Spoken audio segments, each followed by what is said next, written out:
Hello everyone. तो आज हम अपना 7वां क्वेश्चन लीनियर अलजेब्रा का डिस्कस करते हैं। तो हमारी 7th प्रॉब्लम देखो क्या दी हुई है। एक सेट दिया हुआ है 3x3 की मैट्रिक्स है रियल एंट्रीज के साथ, वो कलेक्शन है, बट ऐसी कलेक्शन जो इस कंडीशन को सेटिस्फाई करे। और कंडीशन क्या है कि मैट्रिक्स का ट्रांसपोज और खुद मैट्रिक्स ए को जब मल्टीप्लाई करे तो ये मैट्रिक्स बन जाना चाहिए आपके पास 3x3 का। तो क्वेश्चन पूछे कि वो set non empty finite set होगा, एम्पटी सेट होगा, सिंगलटन मतलब एक ही ऐसा मैट्रिक्स होगा ए, या अनकाउंटेबली मेनी एलिमेंट्स होंगे। ठीक है, अब हमें ऐसा मैट्रिक्स सोचना है जो ए ट्रांसपोज ए को ये बना के दे दे आपको। ठीक है, अब ए ट्रांसपोज ए मतलब ए को मल्टीप्लाई करना है ए ट्रांसपोज और ये मैट्रिक्स बना देना चाहिए। अब पहले तो आप एक काम करो, ए ट्रांसपोज ए की शक्ल देखो क्या है। ठीक है, पहले तो ये देखो जो ए ट्रांसपोज ए जो है वो खुद सिमेट्रिक होना चाहिए।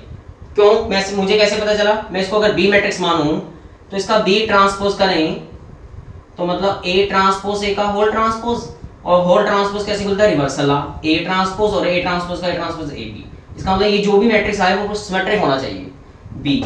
यस, जो जवाब आ रहा है वो सिमेट्रिक ही तो है, मतलब अभी तक तो ठीक चल रहा है। ठीक है, अच्छा एक चीज और समझो, यहाँ पे जो आंसर है इसका ट्रेस 0 है, डायगोनल एंट्री 0 तो ट्रेस 0 है। ठीक है, अब इसका ट्रेस जो है वो 0 है।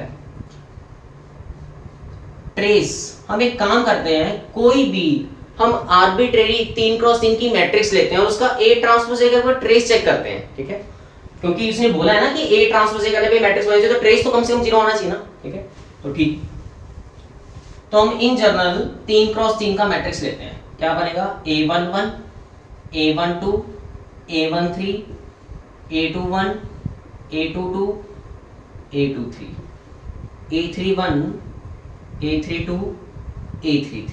ठीक है, इसका जब ट्रांसपोज करोगे तो आपके पास क्या बनेगा? a11 a12 और a13, जो रो है वो कॉलम बनेगा आपके पास। फिर यहाँ बनेगा a21 a22 और a23, फिर यहाँ बनेगा आपके पास a31 a32 और a33।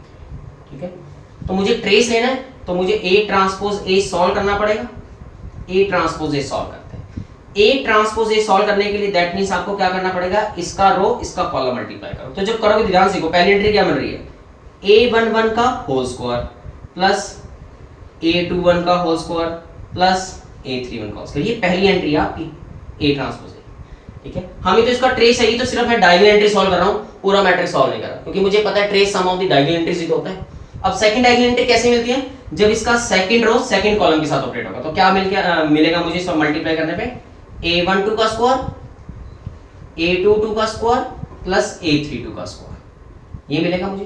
ठीक है, सिमिलरली तीसरी डायगोनल एंट्री मुझे मिलेगी तब जब इसका तीसरा रो और तीसरा कॉलम ऑपरेट होगा। क्या मिलेगा? a13 का स्क्वायर और फिर a23 का स्क्वायर एंड देन a33 का स्क्वायर। ठीक है, अब अगर हम ध्यान से देखें, जब इसका ट्रेस लिखोगे तो आपको दिखाई देगा a11 का स्क्वायर प्लस a21 का स्क्वायर प्लस a31 का स्क्वायर प्लस a12 का स्क्वायर प्लस a22 का स्क्वायर प्लस a32 का स्क्वायर प्लस a13 का स्क्वायर प्लस a23 का स्क्वायर एंड a33 का स्क्वायर। आपको दिखाई देगा जो a ट्रांसपोज a का ट्रेस आएगा वो बेसिकली जो भी a के अंदर एंट्रीज पड़ी हैं उनका स्क्वायर करके सम ही तो आना है। ठीक है, तो सीधे मैं यहां लिख रहा हूं trace of a transpose a is the summation, double summation लिख रहा हूं, aij स्क्वायर। डबल समीशन इसलिए क्योंकि i और j दोनों रन कर रहे हैं, where i varying from 1 to 3 and j varying from 1 to 3। ये बेसिकली क्या दिखा रहा है आपको? सभी एंट्रीज का स्क्वायर करके सम, मतलब कोई मर्जी आप n क्रॉस n का, इन जनरल में बोल रहा हूं, ये 3x3 में क्या, in general n cross n ले लो। a ट्रांसपोज a का ट्रेस बनने क्या वाला है? सभी एंट्रीज का स्कोर करके सम, जो कि क्वांटिटी हमेशा ग्रेटर देन इक्वल टू 0 आनी है। हमेशा ए ट्रांसपोज ए का ट्रेस हमेशा 0 से बड़ा आना, कभी नेगेटिव नहीं आ सकता। यहां से हमने प्रूव कर दिया। ठीक है, पर उसने बोला 0 आना चाहिए, क्योंकि ए ट्रांसपोज ए का आंसर तभी आएगा जब ये ट्रेस 0 आएगा, क्योंकि इसका ट्रेस 0 है। ठीक है, अब ये क्वांटिटी 0 कब आ सकती है? क्योंकि सारे स्क्वायर क्वांटिटी है, रियल एंट्रीज में काम कर रहे हैं। ठीक है, तो रियल एंट्रीज हैं, सभी का स्क्वायर करके सम करके 0 कब बन सकता है?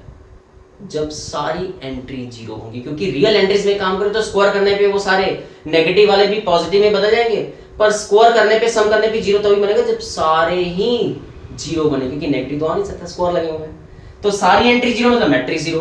तो यहां से तो मुझे ये पता चला कि ए ट्रांसपोज ए को अगर ये बनाना है, क्योंकि ट्रेस जीरो मुझे चाहिए, तो ए को जीरो होना पड़ेगा। पर जीरो मैट्रिक्स अगर लिख दोगे तो ए ट्रांसपोज ए मल्टीप्लाई करने में भी तो जीरो आंसर आना चाहिए। ये तो जीरो आंसर आ ही नहीं रहा, ये तो नॉन जीरो है, ये तो गलत बात होगी। इसका मतलब ऐसा कोई भी 3 क्रॉस 3 का मैट्रिक्स एग्जिस्ट नहीं करेगा जो ए ट्रांसपोज ए करने पे ये मैट्रिक्स बना दे। That means S is empty set.